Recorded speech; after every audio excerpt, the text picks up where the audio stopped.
Este es el tema de la videoconferencia de hoy, análisis, descripción y valoración de puestos de trabajo, y aquí hay una pequeña sinopsis del perfil del ponente de hoy, en este caso de mi persona, para que os hagáis una pequeña idea sobre el perfil profesional de la persona que os está hablando, que os va a hablar durante la próxima hora y pico, y que va a estar intentando responder a vuestras preguntas o a vuestras dudas al final. El tema es un tema un poco arduo, un poco árido, porque se trata de un trabajo no demasiado enriquecedor desde el punto de vista de conexión con las personas, con los recursos humanos, pero sí es una herramienta muy eficaz a la hora de poder establecer una valoración, una jerarquización de responsabilidades en los puestos de trabajo. Entonces, bueno, pues dentro del máster de recursos humanos es una materia de obligado cumplimiento, y que con la videoconferencia de hoy lo que pretendo es adornar, o por lo menos dar un enfoque muy global y sobre todo muy práctico, basado en mi experiencia profesional, para que tengáis una visión global de esta tarea dentro de la función de recursos humanos. Para comenzar, vamos a especificar un par de conceptos básicos, que son estructuras por un lado y puestos de trabajo por otro. Cuando digo estructuras, estoy hablando de estructuras organizativas. Aquí he puesto una foto de una estructura de un edificio en construcción, pero me estoy refiriendo a lo que sería el esqueleto, el organigrama, los diferentes estamentos, los diferentes niveles de responsabilidad, las interconexiones que hay entre ellos, y luego profundizaremos un poco más en lo que sería el análisis del puesto de trabajo, que es un poco el motivo que nos guía en esta videoconferencia. Pero para poder hablar del detalle del puesto de trabajo, creo que es importante tener una visión, aunque sea rápida, de lo que se entiende por una estructura de una organización.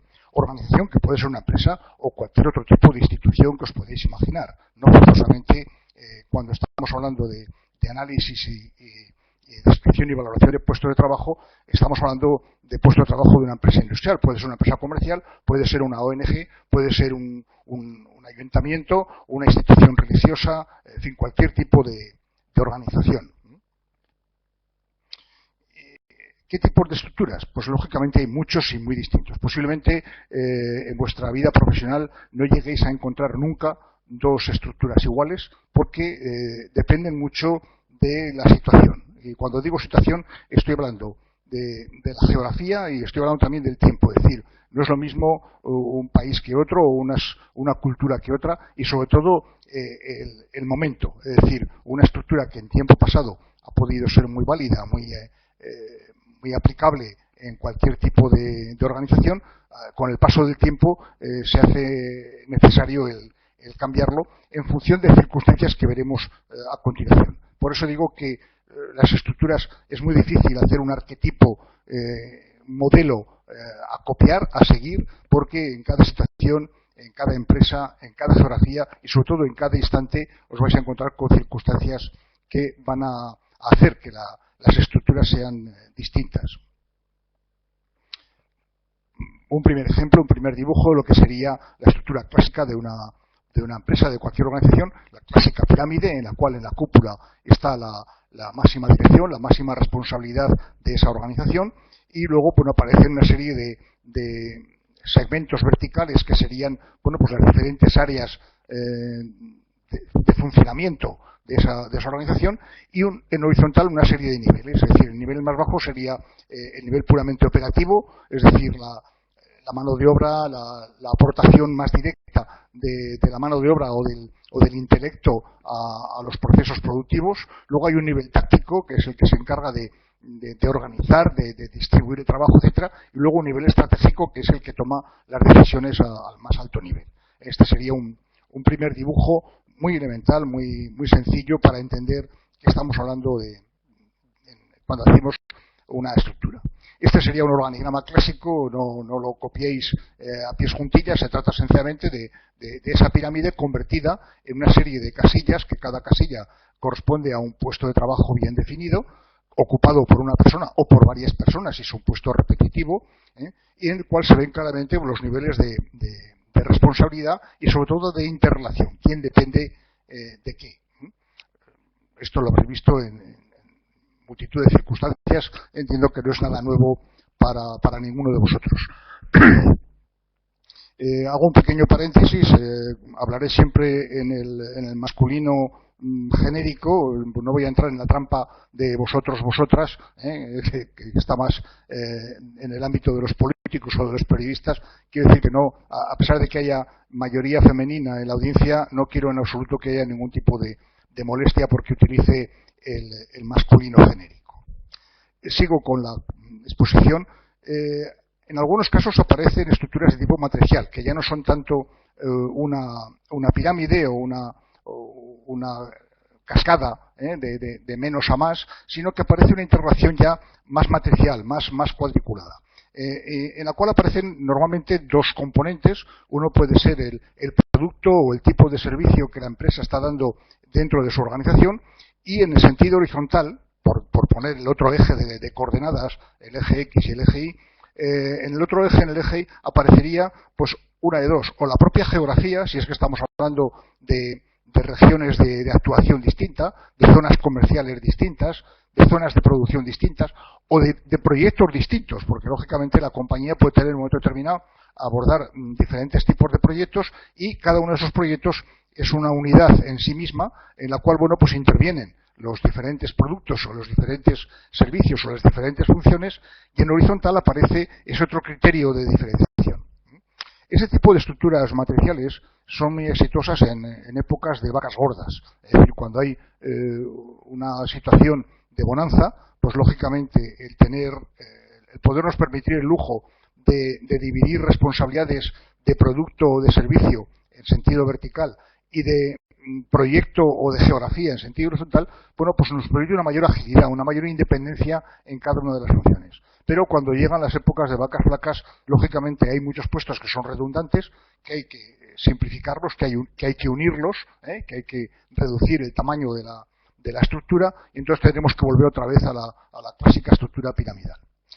Aquí he representado en esta gráfica una matriz de doble entrada, como he dicho antes, productos o servicios, y en sentido horizontal, proyectos o la geografía propiamente dicha, Europa, América Latina, Asia-Pacífico, etcétera, tal como quiera dividirse la compañía, pero pueden aparecer terceros criterios y nos aparecen matrices n-dimensionales. Como podéis imaginaros, contra más complicada es la matriz, contra más mayor es el número de dimensiones que tiene esa matriz, la compañía es más ingobernable. Es decir, hay demasiada gente que opina, hay demasiada gente que manda, y en el cruce de los 2, 3 o n ejes que puedan haber en esa matriz, bueno, pues podemos tener mayor fuente de conflictos.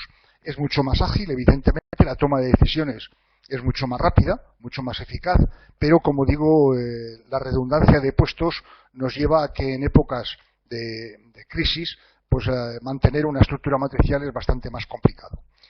Hay un ejemplo que tenéis en algunos casos de estudio de algunas escuelas de negocios, que es el caso de la matriz de ABB, que Percy Barnevik la diseñó en su momento, y que fue el caso de estudio inclusive en escuelas tan prestigiosas como es la Harvard, la Harvard Business School. Bien, siguiendo con el tema, os podéis encontrar en algunos momentos algo que os puede chocar, y es este tipo de estructura que yo llamo redundante. Como veréis, empezamos por la casilla superior. Entre la casilla superior y la cuarta hay dos intermedias que pueden ser definidas como vicepresidente, director adjunto, coordinador de. Cuando veáis ese tipo de etiquetas en una estructura, plantearos la duda básica, la duda inicial de si esos puestos de trabajo son necesarios o no lo son. Es decir, cuando hay una serie de personas que están interrelacionadas una debajo de la otra, de forma que la dependencia es muy directa, al final el cuarto nivel de estas cuatro primeras casillas, el cuarto nivel, ¿a quién tiene que obedecer? ¿Al de arriba del todo o a los dos intermedios? Estas estructuras, cuando menos, son de dudosa utilidad, y sobre todo que plantean dificultades de interpretación de quién es el que realmente manda en esa cadena vertical que tenemos. A la derecha podéis ver también que hay otro puesto intermedio que dices, bueno, ¿y qué ocurre aquí con este? Y en la izquierda veis también otro intermedio entre el quinto y el séptimo nivel, en el cual os he puesto estos puntos de interrogación para que os sirvan de ejemplo y que cuando veáis una estructura de ese tipo os planteéis ese mismo tipo de dudas. ¿Cuál es el nivel de responsabilidad que tienen esas casillas intermedias de las cuales no cuelga nadie directamente? Puede ocurrir que en los puestos más altos de la estructura, bueno, pues exista el cargo de vicepresidente, que está intermedio. Puede haber una secretaría adjunta, que bueno, pues que tiene unas potestades de staff, pero no tanto de línea, entonces las diferenciaríamos de otra forma, pero bueno, puede ocurrir que sea así. Pero en el momento que veáis varias casillas encadenadas una con la otra, sin dependencias de tipo lateral, preguntaros cuál es la utilidad de ese puesto de trabajo. Luego existe la estructura de tipo peine, es decir, una estructura en la cual hay pocos niveles de jerarquización, pero en la base aparece bueno, pues todas las púas de un peine. Parece ser, según dice la literatura del management, de la gestión, que es difícil coordinar a más de 8 personas. Es decir, cuando veáis una estructura de tipo peine con más de 8 personas colgando de una sola, plantearos la duda si el control, la coordinación de esas 8 personas va a ser una coordinación eficaz por parte del jefe que está inmediatamente por encima. Hay muchas compañías que tienden a este tipo de estructura. Ahora veremos un ejemplo a continuación que es muy claro. Y plantearos siempre esa duda, es decir, 8 o 10 personas máximo de nivel de dependencia. ¿Por qué? Pues porque es difícil conocer vida y milagros, dicho esto entre comillas, ¿verdad?, de esos 8 colaboradores y conocerles lo suficientemente bien a fondo como para hacer una buena gestión de management con esos 8 o más de 8 subordinados. Entonces, las estructuras de tipo peine también deberían plantearos alguna inquietud o alguna curiosidad de por qué es así.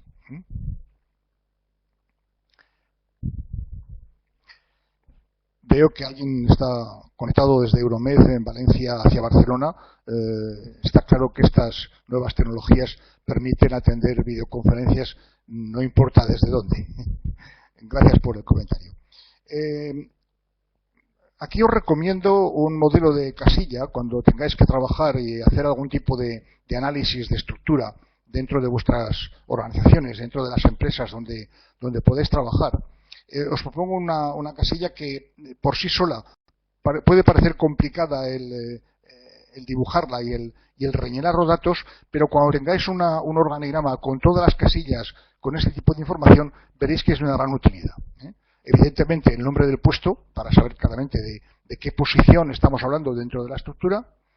El nombre de la persona que ocupa en ese momento, lógicamente esto os va a obligar a un mantenimiento del organigrama. ¿Por qué? Porque de vez en cuando las personas cambian de puesto, bien porque dejan la empresa o bien porque promocionan a otra posición dentro de la compañía, con lo cual tenéis que tener un trabajo de mantenimiento de ese organigrama para que el organigrama sea válido, sea real, sea actual. Y luego 3 pequeñas casillas debajo en la cual hay 3 cifras. Una, el número de empleados que dependen directamente de ese puesto, de esa persona, de ese ocupante, el número de empleados que reportan indirectamente a esa persona y el presupuesto que tiene de manejo en su departamento o en su división, en su estructura. 2 cifras de personas, de número de personas, y otra cifra en moneda, en divisa, en euros, en dólares, en la cifra que sea, para daros también una idea de la importancia. Por poner un ejemplo muy claro, el director general de una compañía, bueno, pues bajo su cargo tendrá, como mucho, vuelvo a insistir en esta estructura de tipo peine, pues 8 personas a su cargo, su secretaria, un asesor que tenga fiscal, por la razón que sea, si es que es una empresa que tiene problemas de tipo fiscal, y luego pues los directores de división, o directores de fábrica, o directores de unidad de negocio que pueda tener, que como mucho os he recordado anteriormente que como más de 8 ya empieza a tener dificultades. Bueno, pues ahí aparecería una casilla pues con 8, 10 personas a su cargo. En la de indirectos, evidentemente, la totalidad de la plantilla, porque de una forma indirecta, la totalidad de la plantilla depende del director general. Y el presupuesto que habría en la tercera casilla sería el presupuesto de toda la empresa, es decir, la cifra de negocio que maneja la empresa. Conforme vamos bajando en el organigrama, irá aumentando el número de personas que dependen directamente, porque un jefe de taller pues puede llegar a tener bajo su cargo a 200 personas, si es una empresa importante, una fábrica importante. Lógicamente, el de indirectos será una cifra muy similar a la de los directos, y lógicamente su cifra de negocio o su presupuesto anual será el presupuesto que maneje en su división, en su departamento, en su taller o en su fábrica. Como os digo, esto es un modelo de casilla que es poco corriente, pero que os dará una información muy genérica sobre ese puesto. Y si eso lo unís al resto de la estructura, al resto del organigrama, lógicamente vais a tener una información muy global, muy clara de la compañía, a la condición que habéis tenido la prudencia y la atención de mantener ese organigrama al día sin ningún tipo de error. En los organigramas el tipo de relación básicamente son tres, pero puede haber cualquier otro que os podéis imaginar en su momento. Hay una relación de línea directa, en la cual hay una línea continua y se entiende claramente que la persona que está debajo de la anterior depende jerárquicamente y funcionalmente de esa persona. Luego puede haber una función de staff, es decir, una línea de puntos en la cual depende, pero no depende más que de una forma funcional, no de una forma jerárquica. Es decir, recibe consejo, recibe indicación de cómo trabajar, pero quien le aumenta el sueldo a final de año, por decirlo de una forma muy rápida y muy gráfica, es el de la línea continua, no el de la línea de puntos.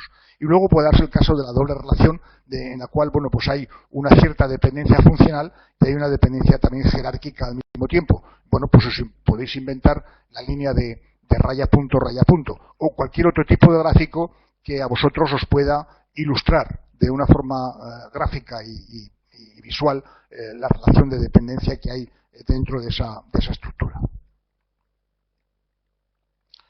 Un ejemplo típico de estructura, y además que ha perdurado durante siglos, es una estructura de tipo militar.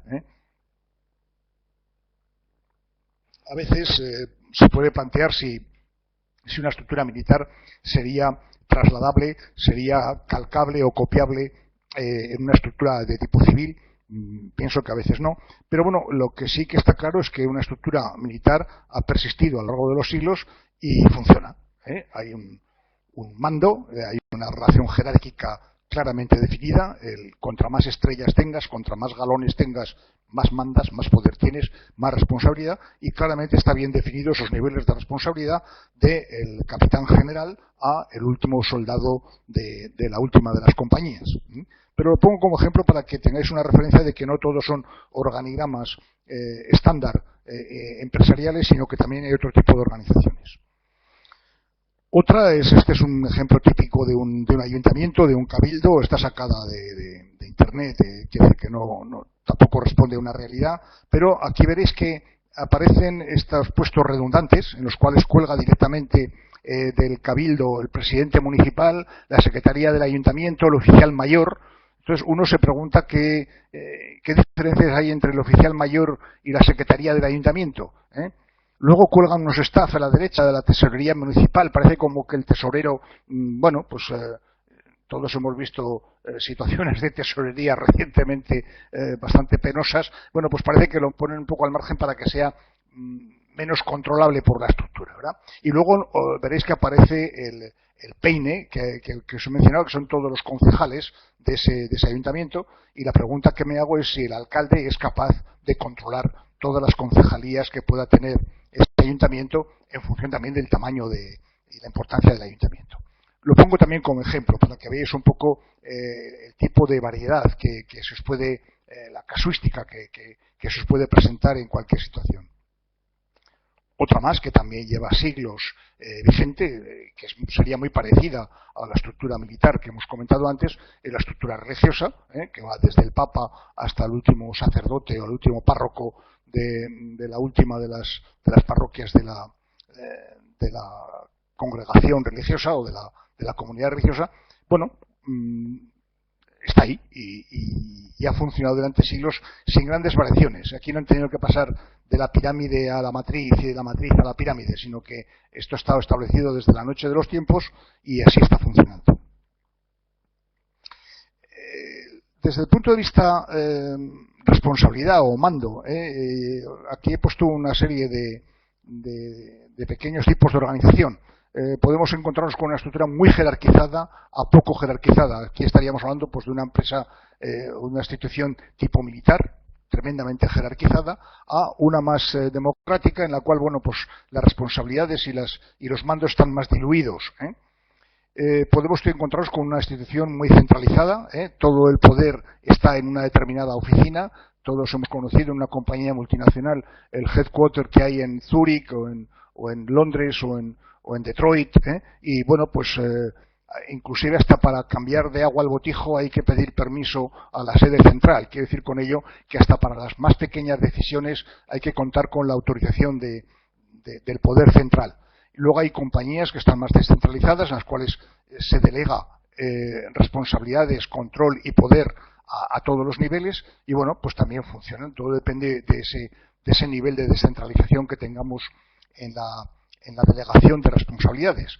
Ojo se pueden delegar responsabilidades, se puede delegar autoridad, pero no se puede delegar nunca el control. Podemos encontrarnos con estructuras muy rígidas y otras más flexibles, piramidal o matricial, que ya hemos comentado antes, una muy autoritaria y otra más democrática, que podría ser parecida a la jerarquizada o poco jerarquizada, estructura local, estructura global, en función de cómo está distribuida la sociedad o la institución o la empresa en todo el orbe, en todo el mundo global. Y pongo una frase en latín: en el término medio está la virtud. Es decir, posiblemente el éxito de las empresas no está en ser muy jerarquizadas o poco jerarquizadas, en ser muy rígidas o muy flexibles, en ser autoritarias o democráticas, sino buscar ese justo equilibrio que permite sobre todo el buen manejo, el buen control de la institución, de la organización. ¿Y qué tipo de jerarquías nos podemos encontrar? Bueno, pues monocéfalas, bicéfalas, triunviratos, inclusive asamblearias. Hay jerarquías que están basadas en la antigüedad, es decir, los japoneses son muy dados a mantener un poco el respeto a las canas. Yo tuve una experiencia cuando trabajé 4 años en Fujitsu, que cuando se despidió mi jefe, que era mayor que yo, vino un jefe que era algo más joven que yo, y el jefe que se despedía me pidió disculpas porque, bueno, pues por razones de la compañía venía un jefe que era más joven que yo y eso me podía molestar. Os podéis imaginar que en una cultura como la occidental es un tema que no preocupa demasiado, pero el japonés, bueno, pues la antigüedad no deja de ser un grado y lo tienen como muy a gala y muy respetuoso el trato de la antigüedad. Hay jerarquías hereditarias, como puede ser la monarquía. Hay jerarquías basadas en la formación, la titulitis: o tienes un título de ingeniero o de licenciado superior o no eres nada en esa estructura. Hay otras basadas en el liderazgo, etcétera. Es decir, aquí encontraríamos ese tipo de jerarquías. Para ilustrar las primeras, monocéfalas, bicéfalas, etcétera, bueno, aquí he puesto un poco el ejemplo de lo que sería una empresa basada en el liderazgo, que es un tema muy de actualidad y yo creo que además va a perdurar en el tiempo. Las jerarquías basadas en la antigüedad hoy en día no tienen sentido. Las hereditarias, como no sea el caso de las monarquías, tampoco tienen ningún sentido, so pena que sea una empresa familiar y deje el negocio a nombre del hijo, con todos los inconvenientes y los problemas que trae si el hijo no está preparado para asumir esa responsabilidad.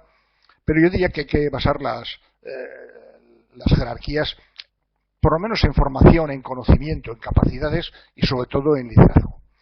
Aquí he puesto un pequeño gráfico de lo que sería una empresa en la que hay un jefe, y ese sería una empresa de tipo amo, de tipo dueño, y luego una empresa mucho más demócrata en la cual todos tiran del carro, el líder el primero.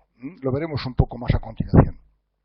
Una jerarquía monocéfala, evidentemente, pues la de un emperador. Aquí está el gráfico de Napoleón coronándose a sí mismo. Es el colmo ya de la jerarquía monocéfala.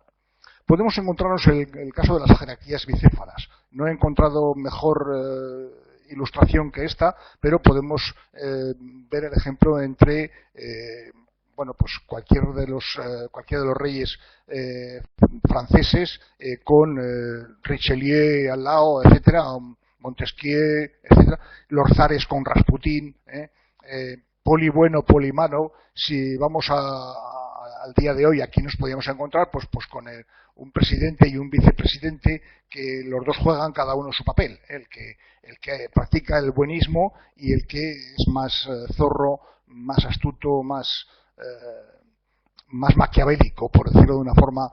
Si leéis el Príncipe de Maquiavelo vais a ver claramente esas dos figuras. Esta sería la jerarquía bicéfala.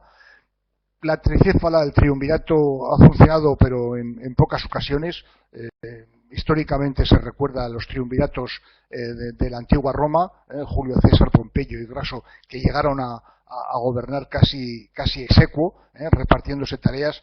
En cualquier caso, ese tipo de jerarquías múltiples son poco recomendables.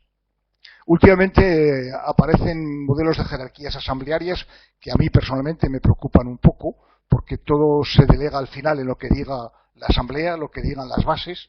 Y la pregunta que me hago es que si democráticamente se elige a alguien para que sea el máximo responsable de una institución, de una empresa, de un partido político, por ponerlo en ejemplos muy recientes, bueno, pues al final resulta que cualquier decisión que tienen que tomar la tienen que consultar abajo en la asamblea. Este tipo de jerarquías también preocupan un poco porque llevan a situaciones de difícil control, de difícil manejo.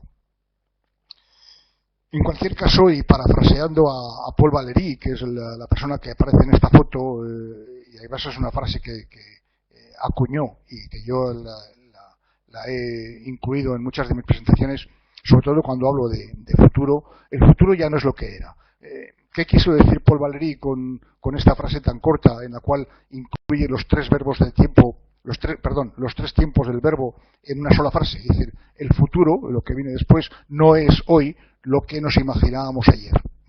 Entonces, en razón de esto, es lo que quiero comentar de las circunstancias. Es decir, lo que ayer era válido, hoy posiblemente y mañana ya no lo va a ser. Con lo cual, tenemos que adaptar las estructuras de esta organización al aquí y al ahora. Hay una frase que habéis podido ver en algunos planos de las paradas de metro o paradas de autobuses que dice: usted está aquí. Y bueno, pues eso ya lo sé, porque cuando me planto en una parada de un autobús o de un metro y me dicen que usted está aquí, ya lo sé que estoy, es que estoy aquí, evidentemente. Lo que me hace falta es información sobre el lugar donde estoy, y sobre todo hacia dónde quiero ir. Y en otra compartida, el aquí y el ahora, el hic et nunc que decían los latinos, los romanos, sobre todo también en qué momento estoy y cómo tengo que adaptarme a esas circunstancias del lugar y del momento. Otras circunstancias que también he mencionado anteriormente es el de las vacas gordas o vacas lagartas o vacas flacas. No vamos a tener nunca la misma situación para tener una estructura definida de una forma o de otra en función de la situación de la economía, ya no solamente la de la propia empresa, que puede ser muy boyante, pero la economía del entorno puede estar en situación de crisis, como tenemos ahora en estos momentos, en esta crisis casi institucional que tenemos en Occidente. Bueno, pues habrá que adaptar la estructura a esa situación económica que ya no es tanto, como digo, de la propia empresa, sino la del entorno, la del sector industrial o empresarial en el que estemos incluidos, el sector geográfico, el país, el continente, Europa versus América, América versus Latinoamérica, Japón versus China, etcétera. Pues lógicamente esto nos va a hacer cambiar la forma que tengamos de estructurar nuestras organizaciones. Por eso, con esa frase de Paul Valéry del futuro ya no es lo que era, vamos a necesitar cada vez más estructuras flexibles y móviles. Aquí he puesto un pequeño dibujo de un ingeniero, creo recordar que era holandés o danés, no recuerdo bien la nacionalidad, que diseñó una serie de estructuras que, gracias al viento que sopla en la orilla del mar, permite que esas estructuras se muevan. Son estructuras hechas a base de caña de bambú, de materiales muy ligeros, muy flexibles, para conseguir que eso camine, que eso funcione, pero que permiten adaptarlo con mucha rapidez y mucha agilidad a los diferentes vientos que van soplando en cada situación. Por eso hablo de flexibilidad y de movilidad. Si tenéis interés en profundizar en Google, podéis encontrar a este ingeniero y veréis claramente estas estructuras tan interesantes de cómo adaptar el movimiento a las circunstancias. Una tendencia muy generalizada en estos momentos, además, es aplanar las estructuras. En tiempos pasados de gran especialización, bueno, pues era muy fácil el decir, bueno, pues tengo una estructura muy verticalizada en la cual tengo un máximo responsable que divide sus responsabilidades entre varios colaboradores y ellos a su vez hacen lo mismo y aparece el fenómeno de cascada o de melena en la cual vamos bajando en nivel de responsabilidad y vamos estructurando la compañía en esos. ¿Qué ocurre al final? Que en las últimas capas tenemos a muchos especialistas que difícilmente son capaces de asumir las responsabilidades de un puesto que tienen al lado suyo, sino que están centrados en su especialidad y no les saques de ahí porque no son capaces de hacer más cosas. Hoy en día los tiempos son más complejos, se requiere más volatilidad, más ambigüedad, entonces necesitamos más polivalencia y por ello las estructuras son cada vez más planas. Los niveles de control y de gestión la mayor parte de las veces se dividen en tres capas. La dirección general, unos mandos intermedios muy concretos, muy definidos, y toda la base operativa que tienen delegada una gran responsabilidad sobre actuación y sobre nivel de decisión. Y sobre todo muy fluidas. Es decir, aquí aparece el concepto de estructuras líquidas, hay muchos textos que podréis leer sobre temas de organización, y aparece mucho el concepto de estructura líquida, estructura fluida, algo que se pueda manejar con cierta facilidad. Aquí hubo unos anuncios de Bruce Lee, no sé si recordáis, hace unos años, en los cuales que decía que había que ser como el agua. El agua cuando está dentro de un vaso tiene forma de vaso, cuando está dentro de una botella tiene forma de botella, cuando está dentro de una tetera tiene forma de tetera, pero no deja de ser el agua. Y entonces venía la frase famosa de Bruce Lee que decía, be water, my friend. Sé como el agua, amigo mío. Entonces, aquí tenéis que ser muy ágiles, muy flexibles, muy fluidos. No os va a quedar otro remedio. Aparece este concepto nuevo, de Industria 4.0, que imagino que habéis empezado a escuchar en algunos círculos, es decir, la cuarta revolución industrial, en la cual empieza a haber una interrelación ya no solamente entre hombre y máquina, sino entre hombre, máquina y producto. Es decir, el propio producto desde las primeras fases de su manipulación, de su fabricación, lleva un chip incorporado que va dando información de todo el proceso y va tomando decisiones, inclusive el propio producto, o va mandando información a los robots para que actúen de otra forma distinta y al final el máximo responsable, el ser humano que está detrás de todo esto, bueno, pues con su terminal digital recibe una información que le permite tomar decisiones sobre la marcha. Entonces, este concepto de Industria 4.0 seguro que os va a hacer variar esos arquetipos que os he mencionado antes de estructura piramidal, de estructura matricial. Vais a tener que entrar un poco más en esa estructura fluida. Estructuras difusas también. Aquí he puesto un pequeño ejemplo para que quede más claro. Está el mapamundi, en el cual en una posición central está lo que sería la sede central, donde se toman decisiones. Hay una serie de fábricas o de centros de producción, que serían los rectángulos verdes, que pueden estar ubicados en diferentes partes del mundo. Hay un centro de servicios compartidos que cuelgan directamente de la sede central y que dan servicio a las fábricas, a los centros operativos. Y luego tenemos una serie de proyectos que están representados por estas nubes que conforme van cambiando aparecen y desaparecen en un sitio o aparecen en otro y que lógicamente nos obligan a tener esa estructura que antes era muy rígida. Todos sabíamos dónde estaba la casa matriz, a dónde había que acudir para beber en las fuentes toda la sabiduría, todo el conocimiento, porque todo estaba centralizado en Londres, en París, en Zúrich o en Chicago o en Detroit, y ahora sin embargo la estructura está mucho más difusa, mucho más difuminada a lo largo de toda la geografía. Esto también es un tema que tenéis que tener en cuenta a la hora de planificar. Y luego, ya vamos a empezar poco a poco a hablar también de puesto de trabajo, aparecen conceptos como es la simplificación y la polivalencia. He puesto aquí dos fotos para indicar un poco hasta qué punto la simplificación va a llevarnos a situaciones totalmente impensadas. Este gráfico de esta reportera que está con el micrófono reportando una determinada noticia ha prescindido ya del cámara, porque con el invento del palo selfie y su pequeño terminal, su tableta o su teléfono inteligente, su smartphone, bueno, pues es capaz de transmitir la noticia filmándose a sí misma y grabando la conversación. Hemos simplificado de 2 puestos o 3 puestos de trabajo que pueden suponer el conductor de la furgoneta, el cámara y la reportera. Lo hemos simplificado en la reportera ella misma, porque ella misma va a coger su propio coche y se va a marchar a la caza de otra noticia.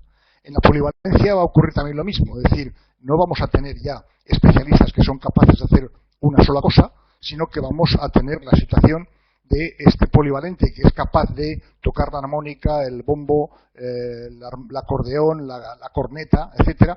¿Por qué? Porque no va a quedar otro remedio. Es decir, en el momento en que se acabe la actividad de la corneta, tendrá que empezar la actividad de la armónica o la de la batería. Es un ejemplo muy gráfico que he puesto. No quiero decir con esto que tengamos que hablar del puesto de trabajo concreto de la reportera o del hombre de orquesta, pero ilustra un poco esos 2 conceptos de simplificación de las funciones y sobre todo el de polivalencia, que es el que más vas a tener que trabajar en los próximos tiempos. Y una pregunta que me hago cuando aparece siempre el tema de la industria 4.0, de la robotización: ¿habrá que incluir a los robots y a los terminales inteligentes en los organigramas? Sobre todo cuando el robot es un robot inteligente o un terminal inteligente que es capaz de tomar una decisión que modifica o que altera el proceso de fabricación, o por lo menos que lo gestiona. ¿Por qué? Porque ya no es el jefe de equipo, ya no es el jefe del departamento el que toma decisiones en función de que las cosas vayan bien o vayan mal, sino que es el propio producto que con su propio chip da una información diciendo: ojo, que no tengo las medidas adecuadas, ojo, que tengo una temperatura superior a la necesaria, ojo, que estoy sometido a una presión que no es la correcta para este proceso de fabricación. Con lo cual es el propio producto o es el propio robot quien va tomando decisiones, aunque sean superficiales, aunque no sean de gran alcance, pero va tomando esas decisiones. Entonces, la pregunta que me hago es: ¿tendremos que en algún momento decir el robot de tal departamento toma una decisión que influye y que incide en el proceso? Lo dejo ahí como elemento de reflexión, Y luego una pregunta que ya se está haciendo mucha gente cuando ha aparecido el concepto de industria 4.0, desde el punto de vista puramente administrativo. ¿Deberán pagar impuestos los robots? ¿Deberá pagar el IRPF? Porque está sustituyendo a una persona. ¿Deberá pagar cotizaciones sociales para que la seguridad social no quiebre? Porque claro, si al final tenemos una plantilla de robots que supera en mucho y en número a la plantilla de empleados, a lo mejor es que no tenemos cotizaciones suficientes para todo. Entonces, ¿pagará el IVA, el impuesto sobre el valor añadido que está produciendo ese robot con su tarea? Porque claro, mientras el robot lo único que hace es aliviar trabajos pesados al operario, está bien, pero en el momento en que aparezca un valor añadido en función de esa inteligencia, no sé si es bien llamada o mal llamada inteligencia artificial, que puede tener ese robot o ese terminal inteligente, añade valor al proceso de fabricación, a lo mejor tiene que también pensar en cotizar sobre el impuesto el impuesto sobre el valor añadido. Son preguntas un poco provocadoras, no estoy diciendo con esto que haya que hacerlo, pero pensando en el futuro, sobre todo en vuestro futuro, preguntas que creo que tenéis que haceros dentro de poco. Vamos a hablar ya de los puestos de trabajo. Se piensa que es el personal que ocupa un empleado, desarrollando un tipo de trabajo, etcétera, pero no es solamente un lugar físico. Es decir, el puesto de trabajo es algo más que meramente una posición, un lugar físico, sino que es algo más complejo, como lo vamos a ver a continuación. Algunas definiciones que podéis leer, hago un pequeño paréntesis aquí. Esta presentación entiendo que mañana la podéis ver, estar a vuestra disposición dentro de la plataforma para que tengáis tiempo de leer los contenidos con tranquilidad. Incluso pienso que la plataforma permite descargar esta presentación. Entonces, Se habla ya de puesto de trabajo como una reunión de esas actividades que realiza solamente una persona, que se pueden unificar en un solo concepto y en un lugar en el organigrama. Es decir, se trata de una delimitación de tareas, de responsabilidades dentro del organigrama. No se trata solamente de la mesa y la silla, del puesto de trabajo, del banco de trabajo, sino que es algo más. Hay unas tareas, unas metas, unos objetivos, como veremos a continuación. Una definición más práctica dice: puesto de trabajo es la redacción ordenada de todas las tareas y responsabilidades que se deben realizar en una determinada posición, incluyendo el grado de alcance de las mismas, y a ser posible la ponderación de tiempo de dedicación. O sea, si al final conseguís que las tareas estén jerarquizadas por orden de importancia o de ponderación en el tiempo de dedicación, etcétera, tendréis una definición mucho más clara del puesto de trabajo del cual estamos hablando.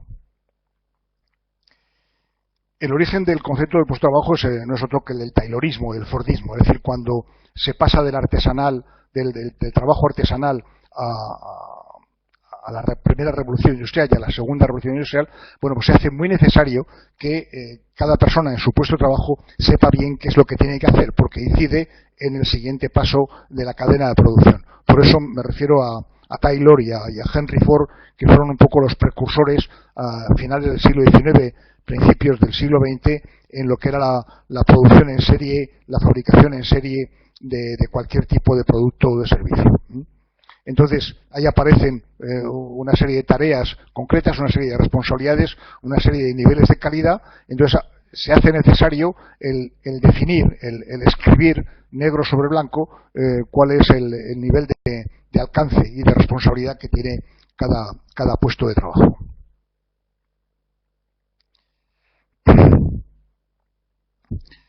Veo que habéis empezado ya a escribir algo en el chat, hago un pequeño paréntesis por si hay.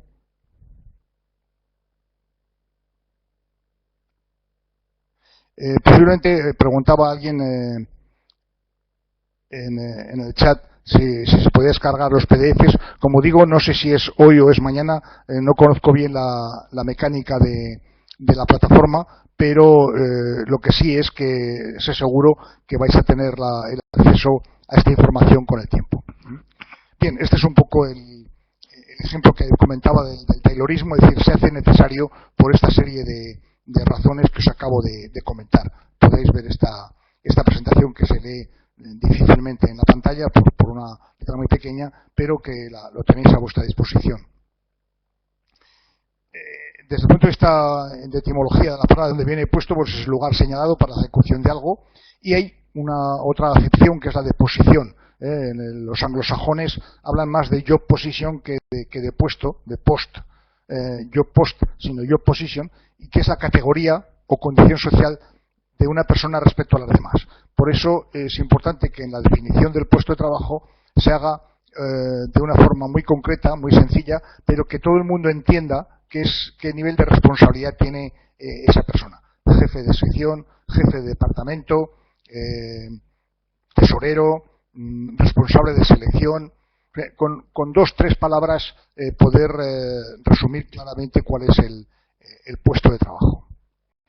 Pero todo evoluciona, evidentemente. Lo que el fordismo y el taylorismo llevó a una serie de descripciones demasiado estructuradas, demasiado explícitas de lo que había que hacer en cada puesto de trabajo, nos lleva a una necesidad de definición algo más compleja, porque aparecen nuevos elementos. Y esos elementos hoy en día, y luego veremos también que esto va a cambiar con el tiempo, casi seguro que dentro de unos años esta job description de la que vamos a hablar en el transcurso de esta videoconferencia va a cambiar sí o sí, porque la velocidad a la que evolucionan los acontecimientos es una velocidad impensable hace un par de décadas.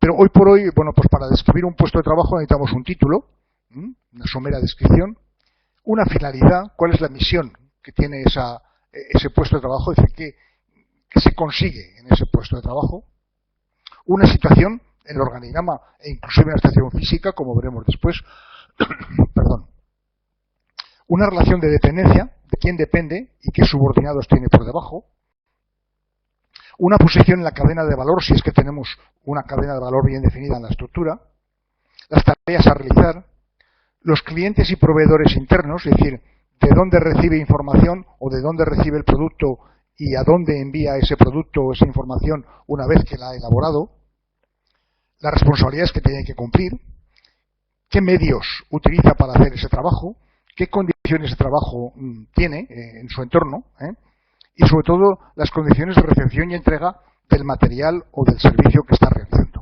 Este sería un poco el esquema, y es por eso que en el caso práctico os puede llevar a la necesidad de al hacer vuestra propia descripción de vuestro propio puesto o de un puesto que conozcáis, os sirva esto como elemento base para poder hacer ese ejercicio. ¿Y cómo llevar a cabo ese análisis, descripción y valoración? Bueno, pues en el análisis hay que hacer a partir de dos principios, saber cuál es la finalidad que tiene ese puesto de trabajo, qué es lo que se hace ahí y cuál es su utilidad, es decir, cuál es el valor añadido. Ambas tienen que ser positivas, es decir, si la finalidad es negativa y su utilidad también es negativa, o una de las dos es negativa, habrá que plantearse si ese puesto de trabajo es rentable o no es rentable, tiene que existir o no tiene que existir. No olvidéis nunca esos dos conceptos de cuál es la finalidad del puesto y la utilidad del puesto. Sobre todo, inclusive hasta cuando hay que sustituir a un empleado que está ocupando un determinado puesto porque ha dejado la compañía, etcétera. Bueno, pues hacemos un presupuesto base cero y nos repreguntamos cuál es la finalidad y cuál es la utilidad de ese puesto, porque a lo mejor nos podemos encontrar la sorpresa de que no es necesario sustituir a esa persona en ese puesto. El análisis es un trabajo arduo, esto ya está dicho por Cascio, es una herramienta que hay que utilizar, no es el fin en sí mismo, pero sí es el trabajo de campo a realizar para poder tener esa clasificación, esa jerarquización que nos permitirá establecer la relación de dependencia entre los diferentes puestos y sobre todo una jerarquización de responsabilidades que como última derivada nos puede permitir hacer una jerarquización de salarios, de retribuciones. Y, lógicamente, para definir el proceso hay que recoger, organizar y evaluar toda la información que podamos absorber de ese puesto de trabajo a la hora de hacer esa valoración. El trabajo de análisis es un trabajo de descomposición de todo el conjunto en sus elementos más individuales, más elementales, para luego poder recomponer y reestructurar eso. Sobre todo hay que pensar en el análisis cuál es la repercusión que tiene ese puesto de trabajo en la totalidad del proceso para poder definir cuál es su valor estratégico. No es lo mismo analizar un puesto de trabajo que está en la base de la pirámide porque es puramente operativo, puramente mecánico, o el análisis que hagamos de un puesto en el cual la responsabilidad, la toma de decisiones, la repercusión de su trabajo en terceros es mucho mayor y, lógicamente, el nivel de jerarquización de ese puesto será superior. No constituye un fin en sí mismo ese análisis, pero es un primer paso, es un trabajo que es obligatorio hacer para poder hacer luego la síntesis de ese complejo entorno o de esa maraña de responsabilidades y de tareas. Hay que coger datos sobre las actividades, tanto las planificadas como las no planificadas, lo que ocurre diariamente y lo que ocurre con cierta frecuencia.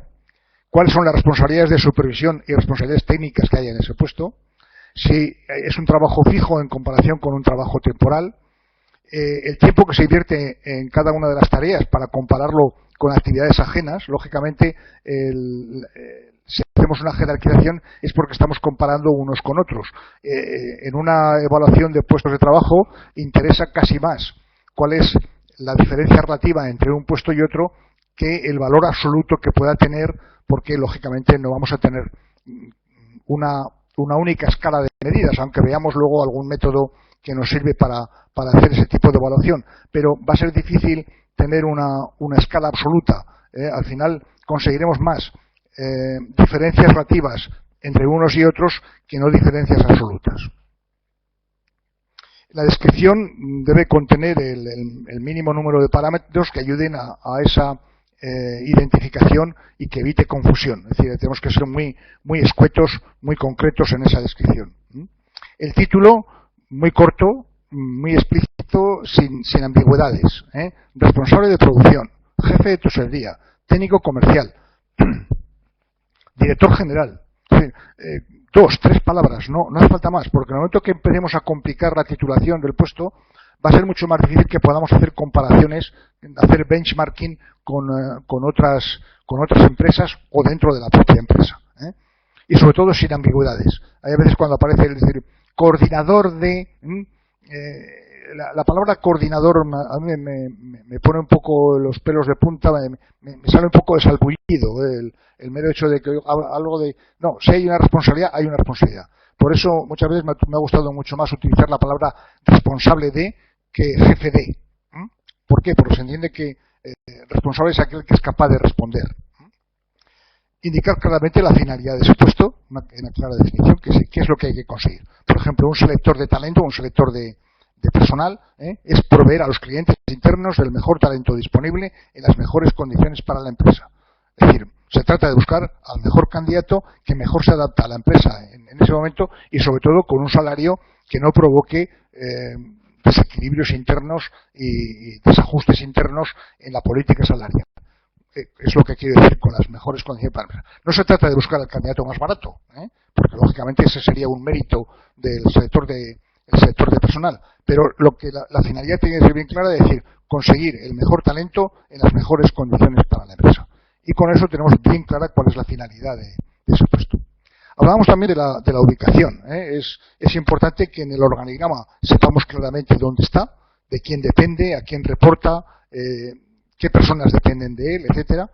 Por eso lo he marcado en un círculo en la ponencia. Y luego, inclusive, si desde el punto de vista de ubicación física tenemos la posibilidad de tener un plano de la instalación, bueno, pues poderlo marcar dónde está ese puesto de trabajo, porque muchas veces va a ser muy, muy interesante ver la correlación o la concatenación de esa actividad de un puesto respecto al siguiente, y si a lo mejor el puesto está en una planta distinta, pues vamos a tener problemas de transporte del material o de comunicación interna entre un empleado de oficina y otro empleado de oficina. Es decir, la ubicación, la posición geográfica también en algunos casos puede ser importante.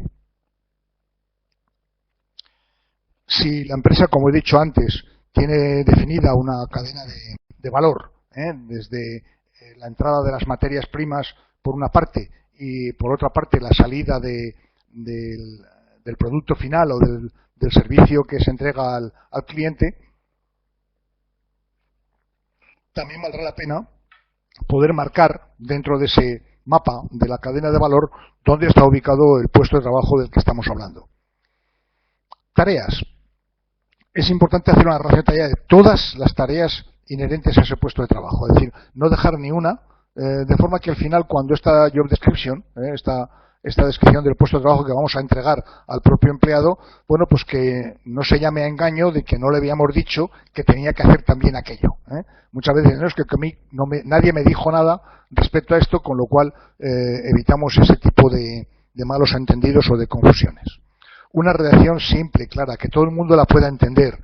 Huir de un lenguaje críptico, de un lenguaje periodístico, de un lenguaje marketingiano, inclusive evitar anglicismos, es decir, que sea castellano puro, que sea el idioma en el que estéis acostumbrados a escribir, bueno, pues que esté claramente definida esa descripción. Sobre todo, ordenada de una forma...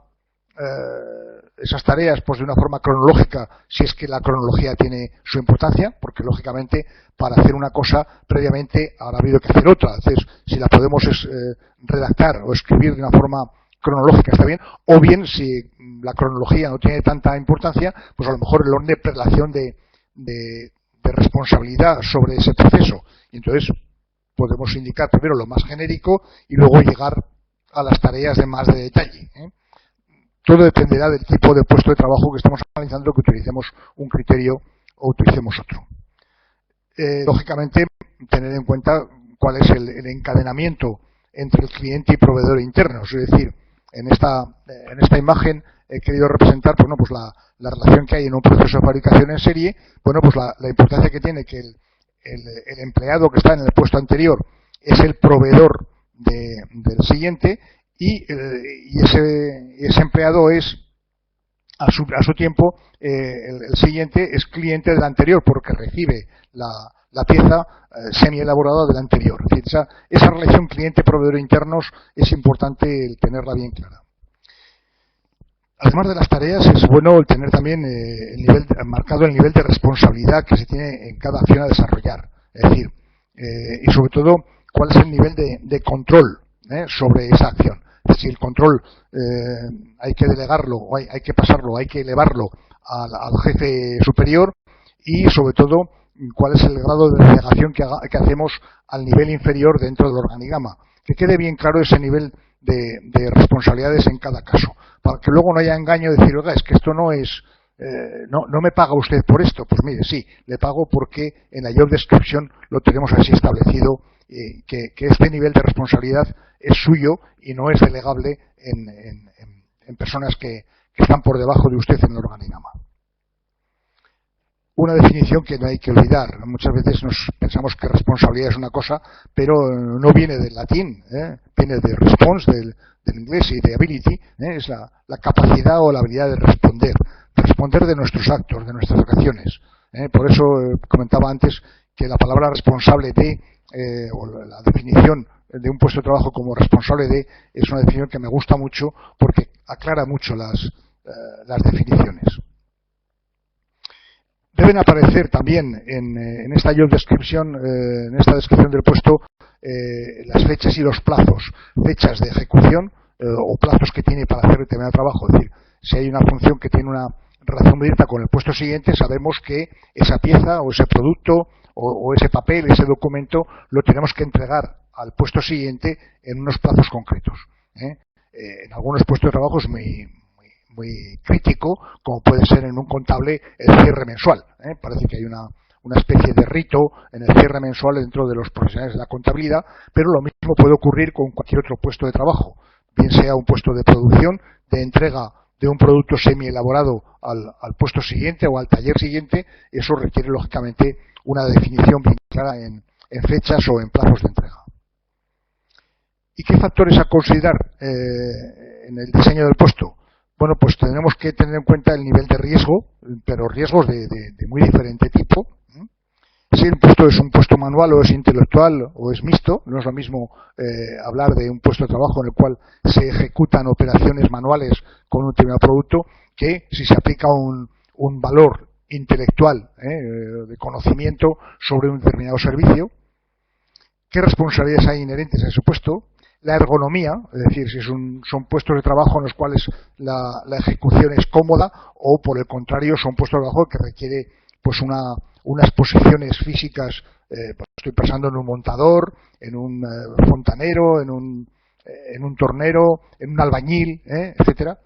Luego las relaciones con terceros, cuál es el nivel de conexión o de relación, si es una relación superficial o es una relación más profunda, más de persuasión. El nivel de confidencialidad que pueda existir en ese puesto de trabajo sería un factor también a considerar en esa descripción, en ese diseño. Y luego un tema muy importante que a veces olvidamos, que es la prevención de riesgos laborales. Hoy en día, desde el punto de vista legal, aparece la obligación de tener una evaluación de riesgos en cada puesto de trabajo. Aquí he puesto dos ejemplos, un trabajo en altura o un soldador submarino. Lógicamente, en esa descripción del puesto que estemos haciendo, habrá que tener en cuenta ese nivel de riesgos laborales que pueden aparecer, que no solamente a veces son físicos. Estoy hablando también de trabajar con pantallas de ordenador o trabajar en un clima de pulverulento, en fin, de lo que os queráis imaginar, en el sentido de riesgos laborales inherentes al puesto.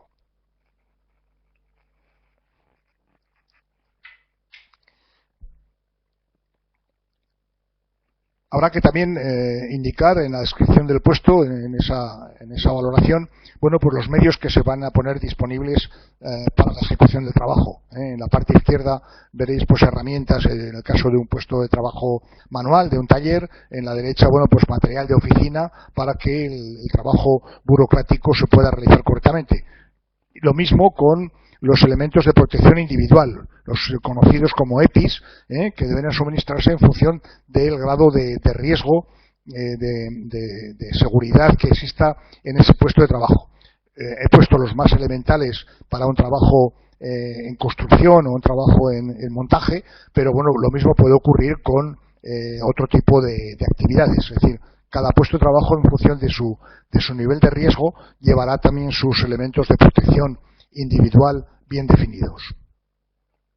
La ergonomía, ya hemos hablado un poco antes, bueno, pues en un puesto de trabajo también habrá que ver qué elementos ergonómicos van a incidir, tanto desde el punto de vista físico, en cuanto al alcance de determinadas piezas que puedan estar en posiciones incómodas, como en un trabajo de oficina en la cual, bueno, pues la silla, la mesa, el ángulo de visión, la pantalla del ordenador, etcétera, inclusive el trabajo con el teclado, las muñecas, que no solamente ya es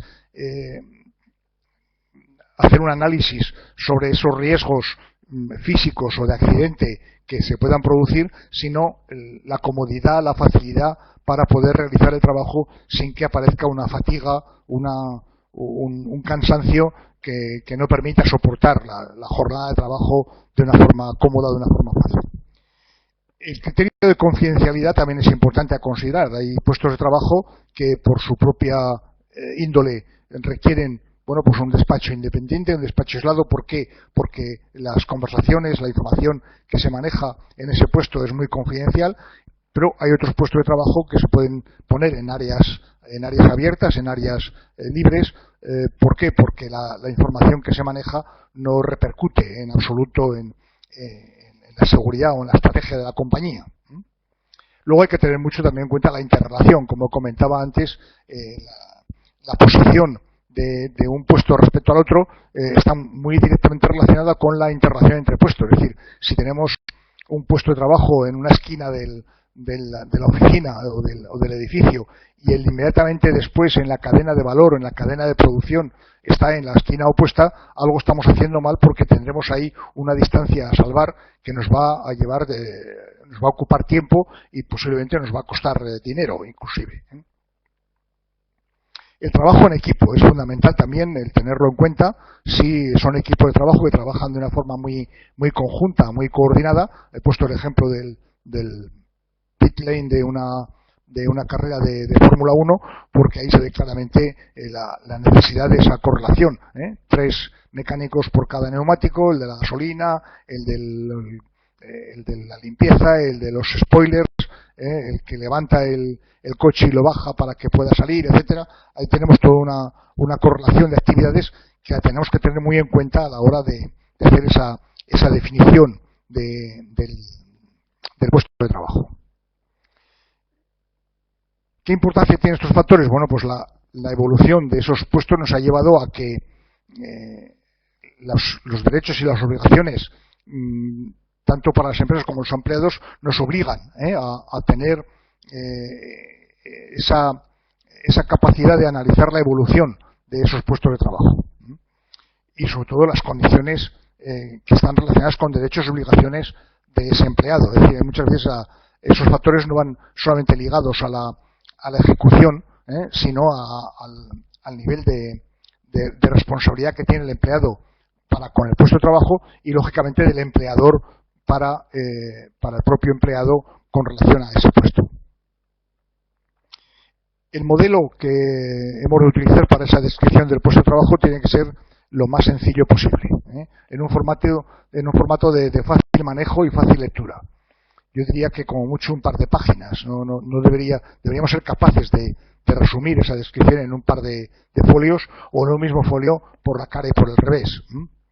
Muy importante que esté asequible en cada puesto de trabajo. Es decir, el ocupante de un puesto debería tener a su alcance, casi como una especie de pequeña Biblia o pequeño documento de consulta, esa descripción bien clara, en un lugar visible. Me estoy refiriendo básicamente a puestos de trabajo de manuales y de producción directa, pero también en el caso de una oficina, bueno, pues en un momento determinado, cuando un jefe le recrimina o le exige a un determinado empleado que haga una determinada tarea, el otro dice, no, es que esto no está dentro de mis obligaciones. Oiga, mire, no, aquí tiene usted su job description, y aquí está bien claro que tiene usted que hacer este tipo de trabajo o de operación. Sobre todo que sea de una lectura fácil y de una comprensión que no dé lugar a a dudas, a equívocos. No más de 2 hojas, como he dicho antes. Incluir gráficos, si es posible. Incluir también un calendario o fechas para indicar claramente en qué fecha tiene que estar realizada cada una de las tareas. Y en la medida de lo posible, conseguir la firma del propio ocupante de ese puesto con el enterado y conforme. De forma que no haya al final ninguna duda de decir, a mí nadie me dijo esto, sí, me dieron este papel, pero no lo leí. No. Antes de ocupar el puesto, esta es su descripción, léala con detenimiento, si usted está de acuerdo, la firma, y entonces ya sabemos claramente cuál es la contraprestación del contrato de trabajo. No deja de ser un documento que tiene una gran validez a la hora de poder establecer esa correlación entre el contrato de trabajo que se firma y cuáles son las contraprestaciones que el empleado tiene que hacer frente a ese contrato de trabajo. Y, bueno, si es un lugar de producción, bueno, publicarlo en un lugar visible para que todo el mundo lo tenga al alcance de la vista. Actualizar ese documento, no vale que nos quedemos con el primer documento que redactamos cuando se definió por primera vez ese puesto de trabajo, sino que es bueno el actualizarlo, y aquí he puesto este ejemplo con una hoja Excel que nos permite hacer esa actualización más fácilmente que andar tachando y poniendo nuevas indicaciones en un documento manuscrito. Una vez que hemos descrito el puesto, vamos a proceder a la valoración del mismo. Voy a adelantar un poco más porque, lógicamente, quiero dejar tiempo para que tengáis oportunidad de plantear preguntas. Esa descripción del puesto, por sí misma, lo único que nos dice es las tareas y las responsabilidades inherentes a ese puesto de trabajo, pero luego al final lo que interesa es tener una jerarquización, una medición del peso, entre comillas, de cada una de esas responsabilidades y de esas tareas para poder tener esa jerarquización y saber cuál es un puesto más importante que otro, para poder al final de todo, en tercera derivada, como he dicho antes, hacer una política salarial equitativa, ecuánime, pagando más al que más responsabilidades tiene, pagando menos al que menos responsabilidades tiene.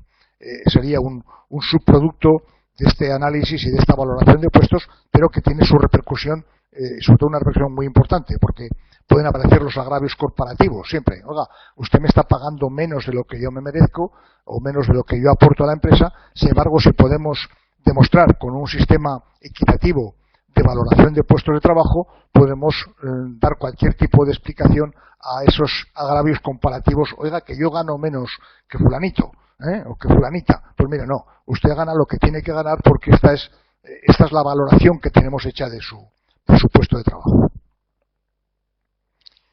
Esa valoración no es otra que, bueno, traducir el esfuerzo físico e intelectual de un puesto en divisas, en euros o en dólares. Podemos tener básicamente 3 tipos de clasificación: uno por puesto de trabajo, por categorías o por grupos profesionales. Inicialmente, en la época de Taylor y de Henry Ford, la valoración y la clasificación era básicamente por puestos de trabajo muy concretos, o sea, se analizaba cada puesto. Con estos conceptos de polivalencia y de simplificación que mencionaba antes con el ejemplo de la periodista gráfica y el hombre orquesta, bueno, pues vamos simplificando y pasamos a categorías e inclusive a grupos profesionales. Con esa tendencia a aplanar las estructuras, lógicamente tenemos que tener más polivalencia y entonces pasamos de familias o de categorías profesionales a grupos. Aquí he puesto un ejemplo muy sencillo que sería, bueno, pues la jefatura, la gerencia, técnicos especialistas y los técnicos que operan en el trabajo en el día a día. En el momento de valorar un puesto de trabajo es importante, y esto es una observación que hay que tener en cuenta, separar claramente las características del puesto y la personalidad del empleado. Muchas veces, cuando estamos haciendo la valoración de un puesto, como el empleado que ocupa ese puesto está delante, nos podemos llegar a influenciar por la personalidad o por el carácter, por la empatía del propio empleado, y nos puede parecer que el puesto es un puesto muy importante, muy rimbombante. Entonces, intentar poner las gafas de ver puestos y no de ver personas. Analizar el puesto en sí, al margen de que el empleado nos explique lo que está haciendo, pero poner un filtro en esa tendencia que podamos tener a dejarnos influir por esa aureola que puede dejar el empleado o el operario que lo está ocupando de dar mucha o poca importancia a lo que hace. Mantener objetividad en la valoración es muy importante para poder establecer esa jerarquización lo más ecuánime posible. Y sobre todo aprovechar para esa objetividad la comparación con otros puestos que hayamos ya analizado y evaluado anteriormente, de forma que podamos decir, pues este puesto pesa más o pesa menos que este otro que ya tengo evaluado y bien definido. Por factores, bueno, pues hay unos criterios que pueden ser, bueno, primero, qué estudios o conocimientos se exigen para ese puesto, si el puesto exige una antigüedad en la empresa determinada o no. Para haber puesto se queda o no, es que para ocuparlo tienes que tener un mínimo de 2 años de antigüedad en la empresa, depende del tipo de empresa y de actividad, evidentemente. ¿Cuál es la complejidad de las tareas? ¿Qué nivel de autonomía o de iniciativa se tiene en ese puesto? ¿Cuál es la responsabilidad que hay entre los errores? Si se cometen errores, ¿la responsabilidad es del propio empleado o es del supervisor que está por encima? Las consecuencias de la indiscreción, relaciones con terceros, si tiene personas a su cargo o no, sería el mando sobre terceros, si hay un esfuerzo físico o un esfuerzo intelectual remarcable a tener en cuenta, el ambiente de trabajo, los objetivos, las consecuencias esperadas, etcétera. Sería una relación que podéis establecer en función de cada puesto que estáis analizando en su momento. Hay un sistema, y no quiero hacer aquí en absoluto publicidad, pero es un sistema muy universalmente establecido, que es el de los puntos GEI. Es una compañía, una consultora de recursos humanos que tiene un sistema de puntuación basado en la responsabilidad, en las competencias y en la resolución de problemas, y nos lleva al final a una concreción sobre un determinado número de puntos.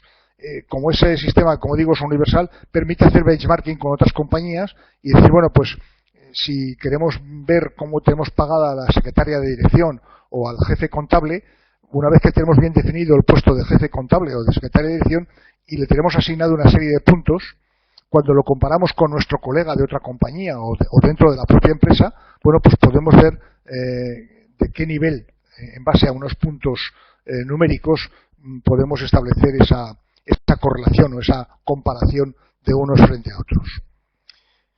Existe también como tendencia más moderna la valoración por competencias, y entendemos por competencias, bueno, pues primero los conocimientos específicos para desarrollar el trabajo, el grado de solución de problemas, el nivel de responsabilidad, orientación técnica, orientación a resultados, orientación al cliente, capacidad de desarrollo a terceros, liderazgo, cómo gestiona la diversidad, resiliencia, etcétera. En fin, podemos establecer otro tipo de elementos de comparación y también podemos establecer una serie de puntuaciones que nos dan una idea del grado de importancia que tiene ese puesto con relación a otros puestos equiparables.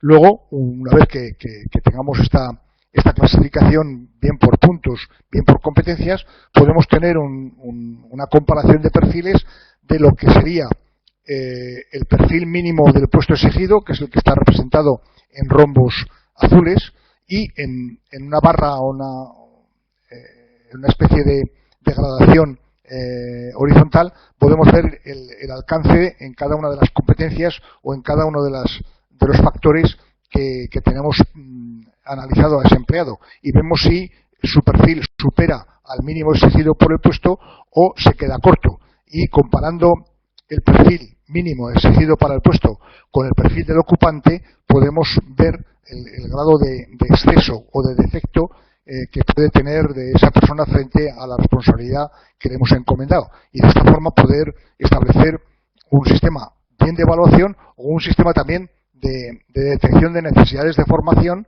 para compensar los gaps que existen entre el mínimo exigido y el alcanzado por el empleado. Para ir concluyendo, la descripción de un puesto de trabajo tiene que ser algo más que meramente una job description, un documento descriptivo y pasivo, sino que de lo que hay que hacer en el puesto de trabajo, sino que tiene que dar una idea de cuál es el nivel de responsabilidad, el nivel de valor añadido que ese puesto aporta a la empresa, inclusive si estamos hablando de niveles superiores, de niveles en la parte alta de la pirámide, bueno, pues cuál es la aportación al negocio que hay en ese puesto de trabajo. Un resumen de esas responsabilidades inherentes a ese puesto.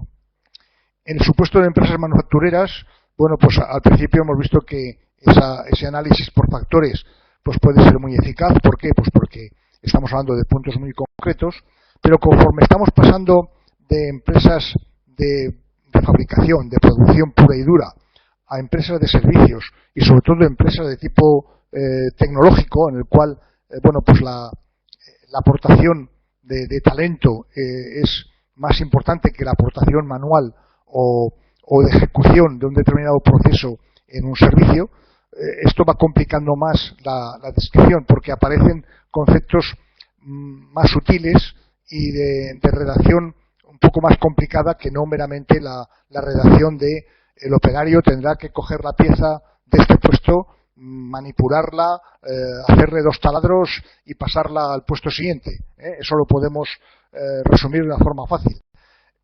Quien diseña unos juegos para una tablet, para un smartphone, bueno, pues esa complejidad que tiene la ejecución, que tiene una parte física de diseño de esos juegos y lógicamente la parte intelectual sobre cómo ejecutar el software de ese juego, bueno, pues lleva una combinación de hard y de soft que a veces hace un poco más difícil la descripción. Y llegado a este punto, no sé si se ha quedado por mi parte algo fuera del tintero, o mejor dicho, dentro del tintero que no le he explicado, pero llega el momento de poder disponer ahora de unos 40 minutos de coloquio antes de que nos cierren la plataforma. Para los que os habéis incorporado un poco más tarde a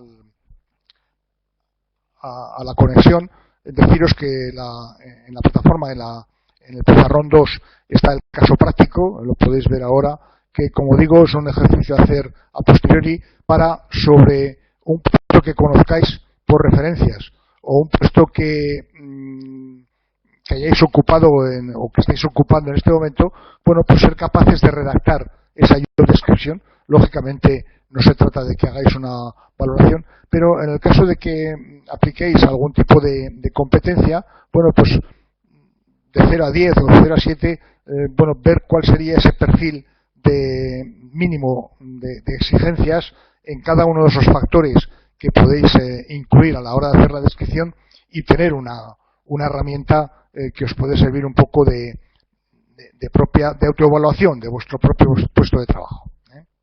Entonces, como digo, está en el pizarrón 2 y pasamos al coloquio. Si tenéis alguna dificultad para conseguir los contenidos de esta presentación, de esta videoconferencia, contactar con la Escuela de Negocios y Dirección y lógicamente os dirán cómo podéis acceder a esa información. Quedo a la espera de preguntas en el caso de que sea capaz de responderlas.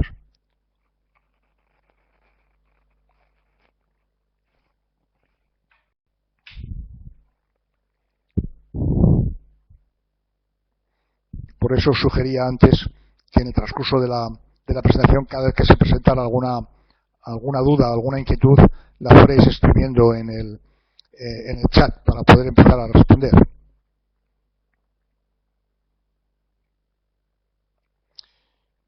Cuando realicemos la práctica, ¿cómo te la van a hacer llegar? No se trata de una práctica evaluable, es un trabajo para vosotros mismos. Es decir, no tiene mayor interés por mi parte el conocer cómo lo habéis hecho. Es decir, prefiero que seáis vosotros que a la vista de la documentación hagáis el trabajo de vuestra descripción de vuestro puesto de trabajo o del puesto de trabajo que conozcáis o que os imaginéis. Imaginaos que os gustaría hacer un determinado trabajo en un momento determinado y os gustaría hacer vuestra propia descripción de ese puesto teórico que os imagináis como puesto ideal para vosotros. Es un trabajo meramente de casa, es una tarea, ahora que está tan de moda por parte de los padres de quejarse de las tareas que les pone a sus hijos. Es una tarea que os pongo, pero para vuestro propio uso. Es decir, no se trata de que yo la reciba y que haga ningún tipo de evaluación.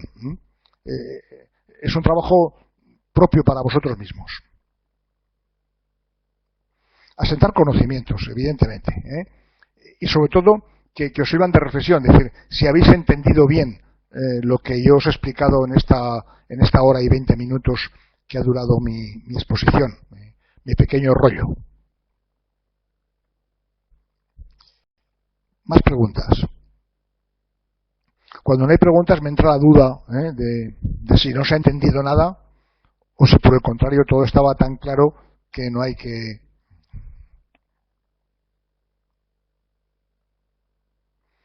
No sé si recordáis un pequeño chiste de un joven que aparentemente nació mudo, lo llevaron a todos los logopedas, a Fátima, a Lourdes, con el ánimo de que ver si recuperaba el habla, y cuando cumplió 27 años, un día desayunando, toma el tazón de café con leche y le dice a su madre: mamá, falta azúcar. Y la madre, sorprendida, dice: pero puedes hablar después de 27 años.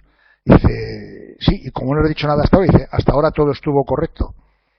Entonces no quisiera pensar que este silencio obedece a que todo estuvo correcto.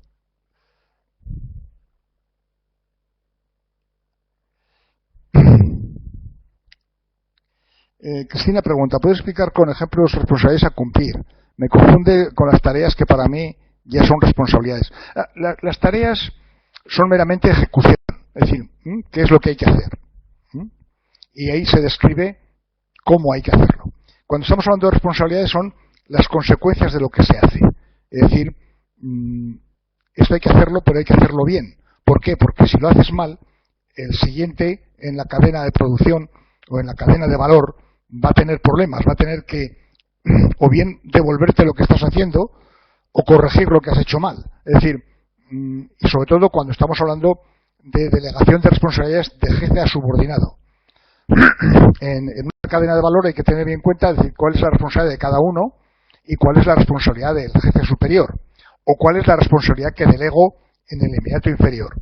Es decir, tareas es qué es lo que hay que hacer, responsabilidades es cómo hay que hacerlo, cuáles son las consecuencias, qué repercusiones tiene lo que estoy haciendo frente a la cadena de valor y al final de todo, cuál es la repercusión sobre la propia compañía, sobre los propios resultados de la empresa. Por eso cuando hacía el comentario de que ahora el propio producto ya lleva un chip incorporado que va dando información de cómo se va desarrollando su proceso y advierte de lo que está ocurriendo mal o advierte también de lo que está ocurriendo bien, bueno, pues el propio producto o el propio proceso de fabricación ya empieza a tomar responsabilidades. El robot ya empieza a desechar piezas que no son válidas para el proceso de fabricación. Bueno, pues esa responsabilidad de decir esta pieza no vale y hay que desecharla, hay que destruirla, hemos perdido dinero, la estamos delegando esa responsabilidad en el propio robot, que es quien dice, toma la decisión de decir pieza buena, pieza mala.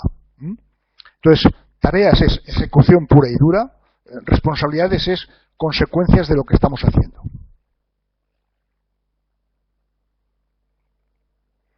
¿Por qué motivo se dan infraestructuras redundantes y de peine?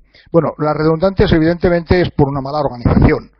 Está claro que cuando colocamos un puesto entre dos claramente definidos, algo está haciendo de más el del medio respecto al de arriba y algo está haciendo más del medio respecto al de abajo. Entonces, una de dos, o tenemos que pasar funciones al de arriba o pasar funciones al de abajo, pero lógicamente el del medio aplica poco valor añadido, porque a fin de cuentas, si el de arriba es el responsable y el de abajo es el que ejecuta, el del medio aporta poco al valor del proceso o de la estrategia de la compañía, si es que es un puesto de jerarquización.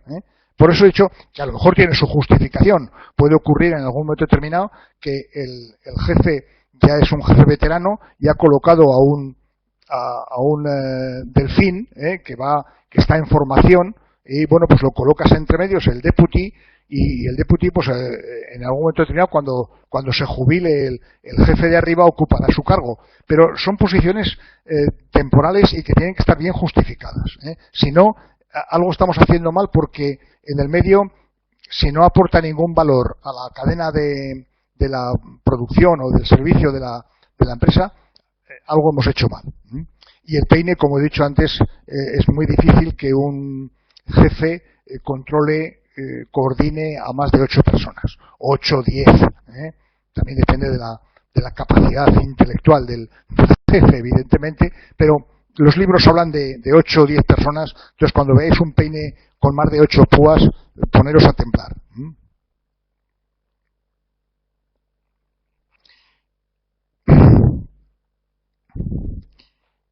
Yo sí, un ejemplo más de tipo lineal que no me queda claro. No sé muy bien qué quieres decir, Diana, con un ejemplo más de tipo lineal. Si estás refiriendo a la jerarquización en un organigrama, la línea es lo que indica la responsabilidad jerárquica. ¿Quién manda, por resumirlo de una forma muy gráfica, quién define el nuevo salario, el aumento de salario en el nuevo año para ese empleado? Es decir, no solamente quién es el jefe, sino quién define el nuevo salario del nuevo año, que es lo más importante que hace un jefe, es decir, cuál es el aumento salarial que va a dar a su empleado en función de los méritos que tenga. Entonces, esa es la linealidad. Cuando aparecen los trazos es porque la dependencia no es una dependencia jerárquica. Ese jefe que está en la línea de trazos no va a influir sobre su nuevo salario, porque es un jefe funcional que tiene en la sede central en Ámsterdam o en Nueva York o en Londres. Clientes y proveedores internos. Bueno, es en una cadena de producción, si estamos fabricando una determinada pieza y hay un tornero, hay un fresador, hay un taladrador o un mandrinador, bueno, pues ¿qué ocurre? Y está claramente establecido que la pieza pasa del tornero al fresador, del fresador al taladro y el taladro al mandrinador. Bueno, pues el tornero será proveedor del fresador y el fresador será cliente del tornero. Me estoy refiriendo a que hay esa relación de fuerzas entre yo te entrego una cosa que tiene que estar bien fabricada por mi parte para que tú puedas continuar con tu trabajo. Y a la vez el proveedor, el cliente del puesto anterior es proveedor del puesto siguiente. Entonces, y en la vida se puede decir que todos somos clientes y proveedores. En algún momento determinado todos damos un servicio a terceros. Evidentemente en la parte final del proceso, que es la parte comercial, ahí sí claramente aparece el vendedor y el cliente, por resumirlo.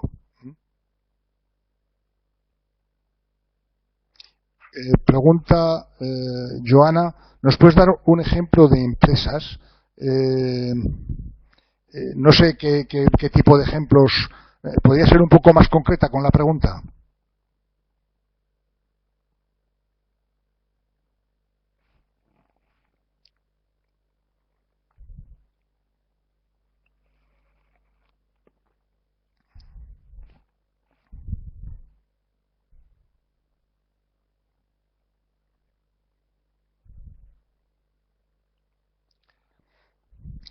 Sí, en una empresa de servicios, Francisco, mientras termina de explicar un poco Joana lo de las empresas, evidentemente en una empresa de fabricación de producto el encadenamiento es mucho más claro y más sencillo. ¿Por qué? Porque la pieza va pasando, la pieza, los subconjuntos, el conjunto total. Es el clásico de ejemplo de una empresa de ensamblaje de coches. Bueno, pues la propia cadena lo va diciendo quién es cliente y quién es proveedor en esa cadena, ¿verdad? En una empresa de servicios yo diría que también, es decir, hay alguien que recibe la petición del cliente, una agencia de viajes, pues llega al cliente y pide información sobre un determinado viaje. Bueno, pues hay alguien que le recibe y que le da una información, le da unos folletos, le describe lo que hay. y se marcha, y luego vuelve con la decisión tomada. Entonces ya aparece la reserva de los hoteles, aparece la reserva de los billetes de avión y aparecería al final la entrega de ese paquete, ese sobre con las reservas de el brochure de los hoteles o los billetes de avión o los billetes de tren.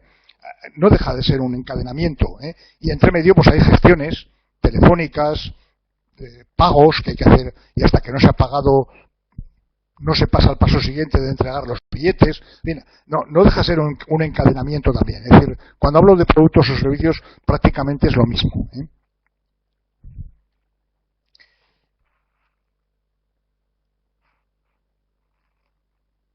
Vamos a ver que estoy perdiendo alguna información. Vais escribiendo mucho. Una empresa de servicios. Francisco dice, es decir, yo soy un delegado comercial. Evidentemente, como delegado comercial, tú recibirás producto o servicio de tu empresa y tú lo entregas al cliente. Tienes que entregarlo al cliente en plazo, en calidad y en precio que esté estipulado en esa transacción comercial. Joana Casillas, me refiero a empresas que sigan las estructuras de peine. He puesto antes el ejemplo de un ayuntamiento. Posiblemente aquí podemos distinguir empresas que están muy relacionadas con el presupuesto y las que no están relacionadas con el presupuesto.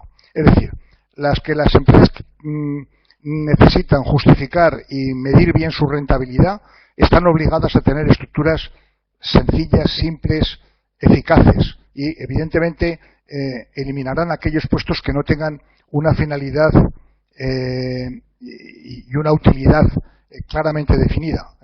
Y como lógicamente al final el presupuesto y la cuenta de resultados es muy tozuda, pues al final te obliga a decir, bueno, pues aquí tengo que simplificar estructura, tengo que simplificar costes, porque si no, las cuentas no me salen. Cuando la estructura es una estructura en la cual el presupuesto no está para gestionarlo, sino que está para gastarlo, y aquí me estoy refiriendo, no he tenido ninguna intención de ningún tipo poniendo un ayuntamiento. El ayuntamiento tiene un presupuesto anual y la misión que tienen todos los concejales es gastarse todo el dinero del presupuesto en el año. ¿Por qué? Porque si se gastan menos, al año que viene les dan menos. Entonces, cuando el presupuesto es un presupuesto que hay que controlar y cuando el presupuesto es un presupuesto que hay que gastar, nos pueden aparecer peines, nos pueden aparecer estructuras redundantes.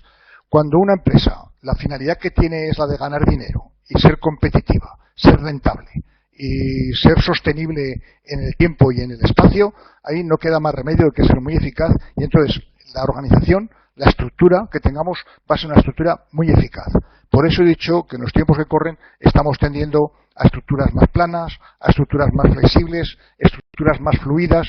¿Por qué? Porque no podemos mantener la estructura que era válida del año anterior, porque la estructura del año anterior era una estructura muy costosa y ahora nos ha aparecido un competidor terrible, que tiene unos precios tremendamente bajos, y si queremos competir con ese competidor, pues nos obliga a que la estructura la tenemos que hacer mucho más ligera, mucho más sencilla, mucho más barata. Y eso nos lleva a tener esa imaginación de desarrollo. Por eso que cuando preguntaba Joana sobre las estructuras de peine o redundante, básicamente está ahí en eso. Es decir, una empresa que quiere ser rentable evitará peines y evitará redundancias sin lugar a dudas.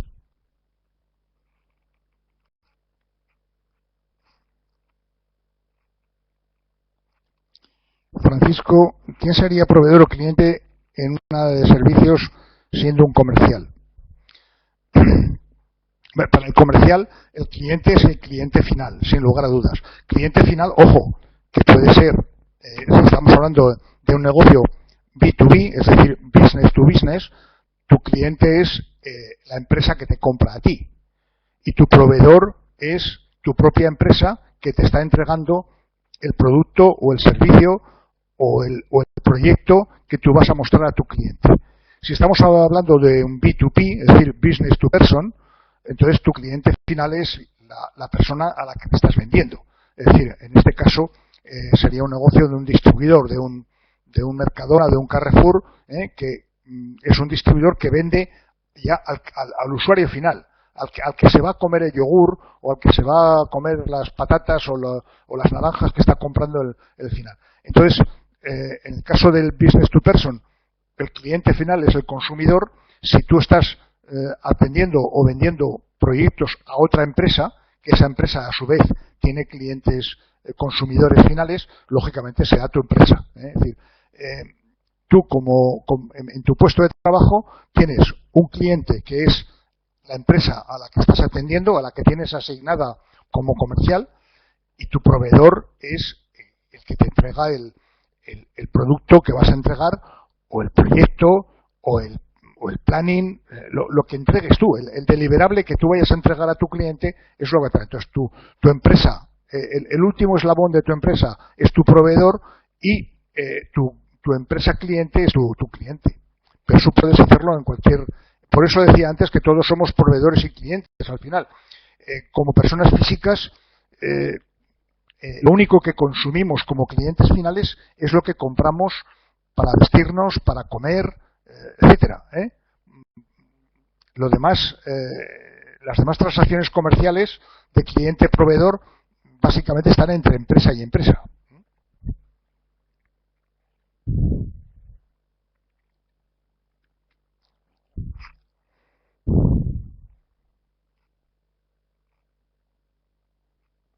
Vamos a ver, esto está visto.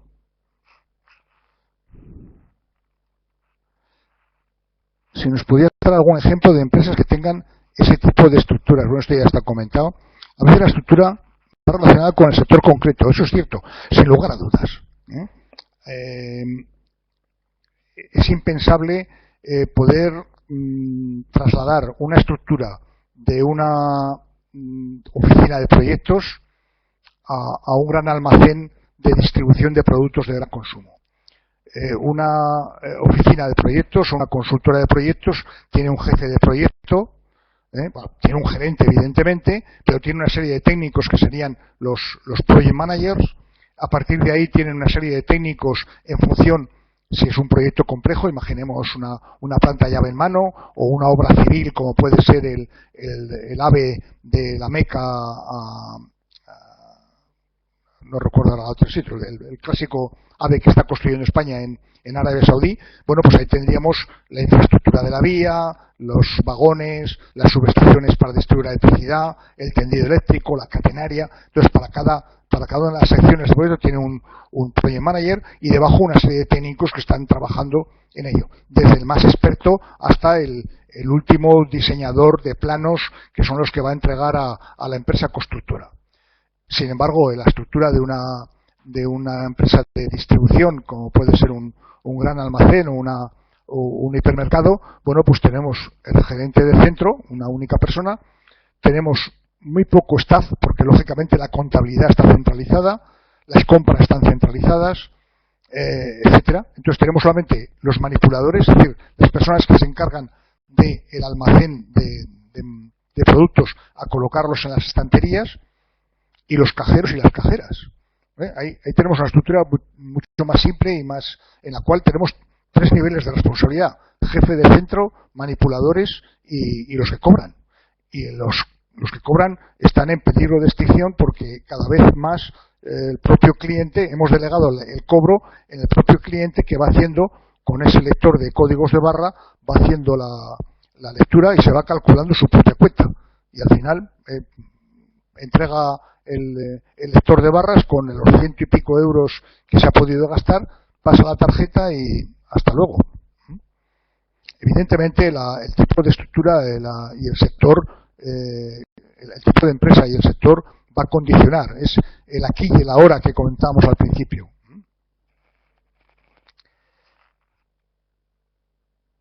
Diana dice: gracias por la conferencia, mi clara y concreta. Te voy a notar, pues que tengas mucha suerte el día de mañana tanto en lo personal como en lo profesional. Conforme tengáis interés en ir abandonando la sala, ir haciéndolo, os vais despidiendo, y así yo sabré si quedan todavía alguna pregunta por contestar o no queda ninguna pregunta. ¿Alguien se ha quedado con alguna duda de lo dicho hasta la fecha, hasta el momento?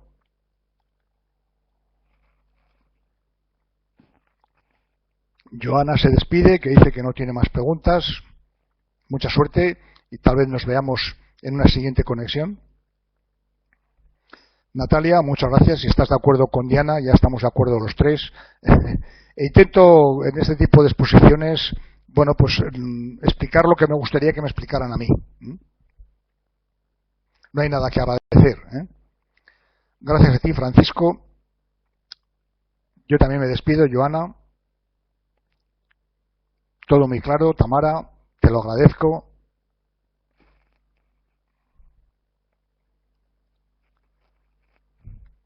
Ya veo que vais desapareciendo de la pantalla de las conexiones. Quedan todavía 6.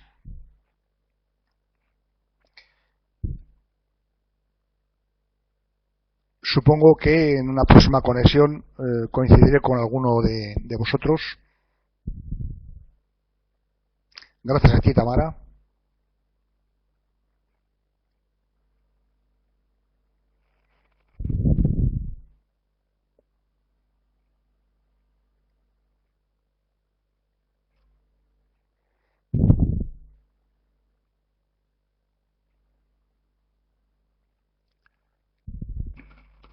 Si queda todavía alguien en conexión, desearle una feliz tarde y hasta una siguiente videoconferencia donde nos podamos encontrar en Internet. Muchas gracias.